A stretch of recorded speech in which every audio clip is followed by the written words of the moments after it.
Hello बच्चों, इसके पहले वाले वीडियो में हमने 5 लेयर्स के बारे में जाना। ओएसआई मॉडल की 7 लेयर में से हम 5 लेयर्स के बारे में जान चुके हैं। हम अब छठी लेयर्स के बारे में जानेंगे, जिसका नाम है प्रेजेंटेशन लेयर। ये प्रेजेंटेशन लेयर नाम से ही समझ में आ रहा है कि प्रेजेंटेशन लेयर का काम क्या होता है। प्रेजेंटेशन लेयर का काम क्या होता है? किसी भी डेटा को प्रेजेंट करना, कंपेयर करना, ट्रांसमिट करना या डेटा में कन्वर्जन करना, ये सब काम कौन करता है?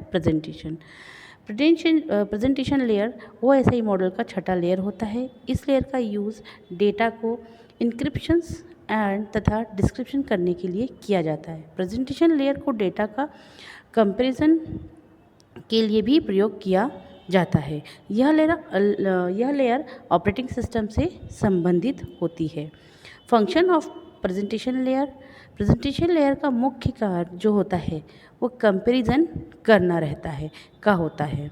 कंपैरिजन बहुत ज़रूरी होता है, क्योंकि हम डाटा को कंपेयर करके उसकी साइज़ को कम कर सकते हैं और बढ़ा सकते हैं।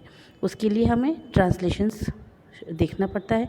ट्रांसलेशंस, इनकम्प्रेशन और सिक्योरिटी के बारे में हमने देखना पड़ता है। ये सब काम कौन करता है? प्रेजेंटेशन लेयर में होते हैं। प्रेजेंटेशन लेयर का पर्पस क्या रहता है? किसी भी डेटा को सिक्योर और सेफ रखे। प्रेजेंटेशन लेयर का मुख्य उद्देश्य डाटा के रूप में जो मैसेज है उसको गुप्त रखने की सुविधा प्रदान करता है। The presentation layer is the sixth layer of OSI model. This layer is used for encryptions and descriptions of data. The presentation layer is also used for comparison of data. This layer is related to the operating system. Function of presentation layer. The main functions of presentation layer is also comparison. Comparison is very important because we can predict its size by comparison. The data transmitted in comparison security. Okay, purpose of applications. अब हम इसके आगे जानेंगे। 7th जो हमारा आता है, यह आता है applications layer. Applications layer OSI model का 7वां और सबसे मेन लेयर होता है।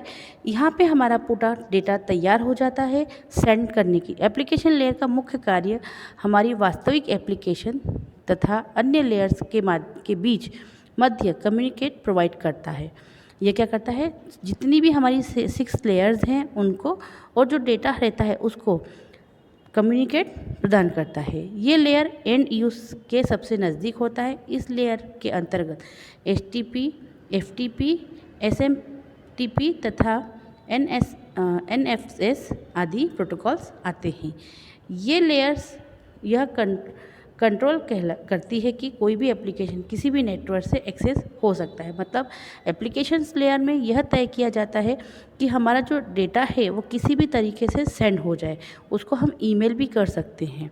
Okay, functions of applications layer का मुख्य उद्देश्य यूज़र को रिमोट कंप्यूटर से फाइल को एक्सेस भी कर सकता है। कोई भी यूज़र अपनी एप्लीकेशन को रिमोट से एक्सेस भी कर सकता है, फाइल को रिट्राइव कर सकता है।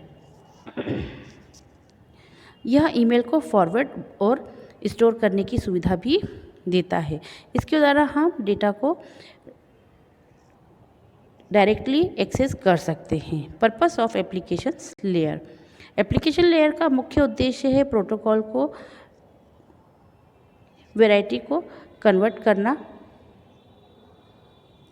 जिसकी अत्यधिक आवश्यकता यूज़र को होती है। यह ईमेल को भी फॉरवर्ड और स्टोर कर सकता है। Okay,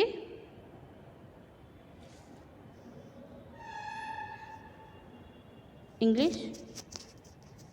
The application layer is 7th layer of the OSI model. The main layer functions of the application layer is to provided in inform between overlooked applications and other layer.